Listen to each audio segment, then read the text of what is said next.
Hi friends, welcome to ಶಿಕ್ಷಕ ಆಕಾಂಕ್ಷೆಗಳು. ಸ್ನೇಹಿತರೆ, ಆಗಸ್ಟ್ 12ನೇ ತಾರೀಕಿಗೆ ಕರ್ನಾಟಕ ರಾಜ್ಯ ಪ್ರಾಥಮಿಕ ಶಾಲಾ ಶಿಕ್ಷಕರ ಸಂಘ ಬೆಂಗಳೂರು ಚಲೋ ಅಂತಕ್ಕಂಥ ಒಂದು ಕಾರ್ಯಕ್ರಮವನ್ನು ಹಮ್ಮಿಕೊಂಡಿರ್ತಕ್ಕಂಥದ್ದು ಸ್ನೇಹಿತರೆ. ಅಂದರೆ ಏನು ಆಗಸ್ಟ್ 12ನೇ ತಾರೀಕಿಗೆ ಶಿಕ್ಷಕರ ಸಮಸ್ಯೆಗಳ ಕುರಿತು ಒಂದು ಪ್ರತಿಭಟನೆಯನ್ನು ಮಾಡಲಿಕ್ಕೆ ಆಗಸ್ಟ್ 12ನೇ ತಾರೀಕಿಗೆ ಬೆಂಗಳೂರಿನ ಫ್ರೀಡಂ ಪಾರ್ಕಲ್ಲಿ ಒಂದು ಹೋರಾಟವನ್ನು ಮಾಡಬೇಕು ಅಂತ ಕರ್ನಾಟಕ ರಾಜ್ಯ ಶಿಕ್ಷಕರ ಸಂಘ ಪ್ರಾಥಮಿಕ ಶಾಲಾ ಶಿಕ್ಷಕರ ಸಂಘ ನಿರ್ಧಾರ ಮಾಡಿರ್ತಕ್ಕಂಥದ್ದು ಸ್ನೇಹಿತರೆ.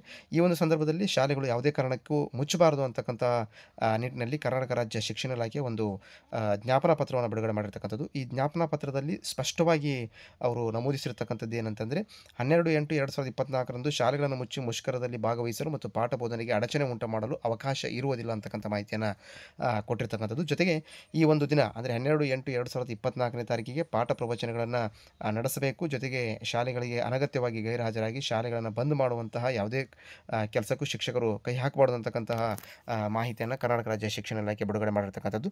ಅಂಥದ್ದೇನಾರ ಆದರೆ ಶಿಸ್ತು ಕ್ರಮವನ್ನು ಕೈಗೊಳ್ಳಲಾಗುತ್ತೆ ಅಂತಕ್ಕಂಥ ಮಾಹಿತಿಯನ್ನು ಕೂಡ ಬಿಡುಗಡೆ ಮಾಡಿರ್ತಕ್ಕಂಥದ್ದು.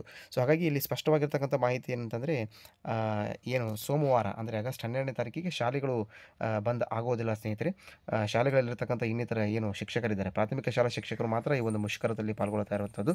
ಸೊ ಅಲ್ಲಿ ಆಲ್ಟರ್ನೇಟಿವ್ ಆಗಿ ಮುಖ್ಯ ಶಿಕ್ಷಕರು ಏನಾದರೂ ಒಂದು ಕಾರ್ಯಕ್ರಮವನ್ನು ಹಮ್ಮಿಕೊಂಡು ಶಾಲೆಗಳನ್ನು ಮುಚ್ಚದೇ ಇರುವ ಹಾಗೆ ಅಲ್ಲಿ ಅವ್ರು ನೋಡ್ಕೊಳ್ತಾರೆ ಸ್ನೇಹಿತರೆ. ಶಾಲೆಗಳು ಯಾವುದೇ ಕಾರಣಕ್ಕೂ ಮುಚ್ಚೋದಿಲ್ಲ. ಆ ದಿನ ಶಾಲೆಗಳು ನಡೆಯುತ್ತವೆ. ನಿಮ್ಮ ಮನೆಯ ಮಕ್ಕಳನ್ನು ಶಾಲೆಗೆ ಕಳಿಸಿ ಸ್ನೇಹಿತರೆ. ಆ ದಿನ ಅಂದರೆ ಆಗಸ್ಟ್ 12 ಸೋಮವಾರ ಶಾಲೆಗಳು ಯಥಾ ಪ್ರಕಾರ ನಡೆಯುತ್ತೆ ಸ್ನೇಹಿತರೆ. ಸೊ ಈ ಒಂದು ಮಾಹಿತಿ ಇರುವಂಥದ್ದು ಸ್ನೇಹಿತರೆ ಈ ಸಂದರ್ಭದಲ್ಲಿ. ಸೊ ಮಾಹಿತಿ ಇಷ್ಟ ಆಗಿದ್ದರೆ ಲೈಕ್ ಮಾಡಿ ಮತ್ತು ನಿಮ್ಮ ಸ್ನೇಹಿತರೊಟ್ಟಿಗೆ ಶೇರ್ ಮಾಡ್ಕೊಳ್ಳಿ. ಇದೇ ರೀತಿ ಮಾಹಿತಿಗಾಗಿ ನಮ್ಮ ಚಾನಲ್ನ ಸಬ್ಸ್ಕ್ರೈಬ್ ಆಗಿ. ಮತ್ತೊಂದು ಮಾಹಿತಿಯೊಂದಿಗೆ ಭೇಟಿ ಆಗ್ತೀನಿ. ಅಲ್ಲಿವರೆಗೂ ಧನ್ಯವಾದಗಳು. ಶುಭ ದಿನ.